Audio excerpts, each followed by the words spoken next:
Hello and welcome to my English class. I am Vicky Bhardwaj. आज हम Hornbill book की poem childhood करने जा रहे हैं। This poem is written by Marcus Nathan. इस पोएम में पोएट अपने चाइल्डहुड को बहुत मिस करता है और पोएट अपने चाइल्डहुड के खो जाने से बहुत ज़्यादा दुखी है।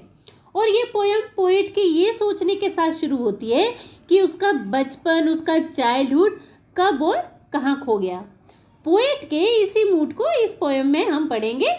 And if you not subscribe my channel तो प्लीज़ सब्सक्राइब कर लीजिए, क्योंकि आपके literature section, writing section and grammar topics की वीडियोस आपको इसी चैनल में मिल जाएंगी। So please subscribe my channel. Marcus Nathan was a Norwegian poet, and in this poem he tries to find out when and where he lost his childhood. Now let's start the poem Childhood. When did my childhood go? Was it the day I ceased to be 11? Ceased means समाप्त होना, अंत होना। Poet को suddenly realise होता है कि वह अपना बचपन जो है खो चुका है और उसे ये भी नहीं पता लगा कि उसने ये अपना बचपन कब और कहाँ खो दिया। पोएट खुद से ही क्वेश्चन पूछता है कि ये जो मेरा चाइल्डहुड है क्या उस दिन खो गया था जब उसने 11 वर्ष पूरे कर लिए थे और उसने अपने जीवन के 12वें वर्ष में प्रवेश कर लिया था? क्या वह उसी दिन अडल्ट बन गया था, वयस्क बन गया था और उसकी जो सोचने समझने की, क्वेश्चन पूछने की कैपेसिटी बढ़ गई थी, यानी कि उसने एक ह्यूमन बीइंग की तरह सोचना शुरू कर दिया था और तभी उसका बचपन जो है खो गया था।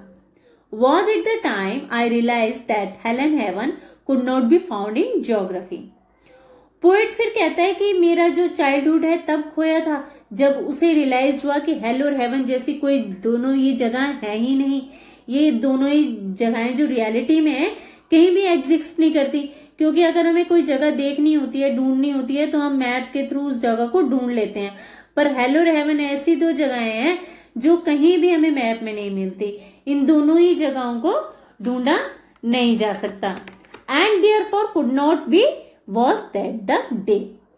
Could not be means real नहीं हो सकते। पोएट कहता है कि ये दोनों ही जगह हो ना जस्ट प्रोडक्ट ऑफ इमेजिनेशन। हमारी सिर्फ इमेजिनेशन है कि स्वर्ग और नरक है, इसलिए ये दोनों ही जगहें हमें धरती पर कहीं भी नहीं मिलेंगी। And they could not be found anywhere on the earth. Poet फिर कहता है कि उसे समझ नहीं आ रहा कि वह कौन सा दिन था जब उसने अपना बचपन खो दिया। The next is when did my childhood go? Was it the time I realized that adults were not all they seemed to be? Poet कहता है कि उसे नहीं पता कि उसका बचपन कब खो गया। पोएट फिर ये सोचते हुए कहता है कि शायद ये वो समय होगा जब उन्हें पता लगा होगा कि अडल्ट लोग जैसे दिखाई देते हैं वैसे होते नहीं है। They talked of love and preached of love, but did not act so lovingly. Was that the day? Preach means उपदेश देना। पोएट कहता है कि जो अडल्ट लोग होते हैं वो सबको ये प्रीच करते हैं, ये उपदेश देते हैं कि मिलजुल कर रहना चाहिए, हमेशा प्यार की बातें करनी चाहिए। पोएट कहता है कि अब उसने अपने जीवन में ये समझता था कि जो अडल्ट्स होते हैं वो सचमुच में ही प्यार करने वाले और दूसरों का ध्यान रखने वाले होते हैं, लेकिन उसे अब इस बात का पता लग गया है कि अडल्ट लोग जो होते हैं प्यार करने वाले या दूसरों का ध्यान रखने वाले नहीं होते। अडल्ट लोग सिर्फ उपदेश देते हैं लेकिन उसे अपनी प्रैक्टिस में नहीं लेके आते। पोएट कहता है कि अडल्ट का जो actions is totally different. Poet आगे इसी बात को कंटिन्यू करता है और कि शायद उसने अपना बचपन, अपना चाइल्डहुड तभी खो दिया होगा जब उसे अडल्ट के इस झूठ का पता लगा होगा। The next is when did my childhood go? Was it when I found my mind was really mine to use whichever way I choose? Here poet repeat this line again and poet doesn't know when and where he lost his childhood. Poet कहता है कि शायद ये उसका childhood तब खोया होगा जब उन्होंने इंडिपेंडेंटली सोचना जो है स्टार्ट किया होगा, यानी जब पोएट को ये महसूस हुआ होगा कि उसे इस दुनिया से उसकी जो है अलग आइडेंटिटी है और उसने अपने खुद का दिमाग से सोचना शुरू किया होगा। यहाँ पर पोएट ये कहना चाहता है कि इससे पहले जो वो दूसरों की मर्जी से चलता था, जैसे दूसरे कहते थे वो वैसा कर देता था, पहले उसके खुद के थॉट्स नहीं होते थे, लेकिन जब से उसने इंडिपेंडेंटली सोचना शुरू किया शायद तभी से उसका बचपन जो है कहीं पर खो गया। Producing thoughts that were not those of the other people, but my own and my alone was that the day. Poet आगे कहता है कि पहले उसके विचार जो खुद के नहीं थे, जब उसे पता लगा कि उसके खुद के ओपिनियन है, खुद के थॉट्स हैं जो दूसरों से बिल्कुल अलग हैं, और उन्हें ये भी रियलाइज हुआ कि उन्हें किसी दूसरे की गाइडलाइन को फॉलो करने की जरूरत नहीं है, और शायद तभी भी उनके अंदर जो है एक सेंस ऑफ ईगो डेवलप्ड हो गई थी। और जब पोएट को खुद को दूसरों से अलग सोचने लगा, खुद को यूनिक पर्सन समझने लगा, शायद इसी ईगो में उसका बचपन जो है कहीं खो गया, वो इसी ईगो में अपने बचपन को कहीं गवा बैठे। The next is, where did my childhood go? It went to some forgotten place that's hidden in an infant face. That's all I know. Forgotten place means अज्ञात जगह, अनजानी जगह। इन्फेंट फेस मीन्स शिशु का चेहरा। पहले के लाइंस में पोएट को इस बात का दुख था कि उसने अपना जो बचपन है, उसका जो चाइल्डहुड है, पता नहीं कब खो दिया। लेकिन इन लास्ट की 4 लाइंस में पोएट ये समझने की कोशिश करता है कि उसका जो बचपन है कहाँ खो दिया।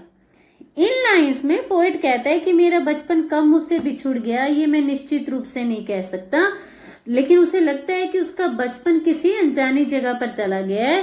पोएट आगे कहता है कि अगर उसे उसका अपना बचपन देखना हो तो वो एक इन्फेंट के फेस में अपना बचपन देखेगा, क्योंकि एक इन्फेंट का फेस ही एक हैप्पी फेस होता है, इनोसेंट होता है और ऑनेस्ट होता है, और एक यही वो जगह है जहां से वो अपना बचपन जो है दोबारा से देख सकता है। पोएट के कहने का मतलब ये है कि बचपन तब तक रहता है जब तक कि वो कोई इंसान जो है बच्चा रहता है, उसमें समझ नहीं होती, कोई चालाकी नहीं होती, वो इनोसेंट होते हैं, ऑनेस्ट होते हैं। लेकिन जैसे जैसे इंसान एज में बड़ा होता जाता है, उसकी इनोसेंस गायब होने लगती है, खत्म होने लगती है, और जब वो बड़ा हो जाता है तभी उसका जो है बचपन खो जाता है। अब मैं आपको बताऊंगी कि पोएम चाइल्डहुड में कौन कौन से लिटरेरी डिवाइसेस का यूज हुआ है। Here the first poetic device is used, that is alliteration. जब कोई words begin with the same consonant sound तो वहां पर alliteration poetic device का यूज होता है। जैसे पोएम में पैसेज 3 में माई माइंड में M and which ever way में डब्ल्यू साउंड जो है इज रिपीटेड, तो ये अल्ट्रेशन पोइटिक डिवाइस होता है। Second is a poetic device that is a repetition, इसे रिफ्रेन पोइटिक डिवाइस भी कहते हैं। रिपीटेशन पोइटिक डिवाइस का मतलब होता है जब वर्ड्स, लाइन या फ्रेजेस का पोइट बार बार आइडिया को क्लियर करने के लिए यूज करता है, ज्यादा मेमोरेबल बनाने के लिए यूज करता है। इस पोएम में पोइट हर स्टेंजा में व्हेन डिड माय चाइल्डहुड गो का बार बार यूज करता है। And third is antithesis poetic device जो है यहाँ पर यूज हुआ है जब कोई 2 डिफरेंट अपोजिट आइडियाज को एक साथ एक ही सेंटेंस में आइडिया को डेवलप करने के लिए यूज किया जाता है। जैसे पोइट फर्स्ट स्टेंजा में हेल और हेवन वर्ड्स का यूज करता है। एंड लास्ट इज जो राइमिंग स्कीम है इसकी वो A B B C C D है।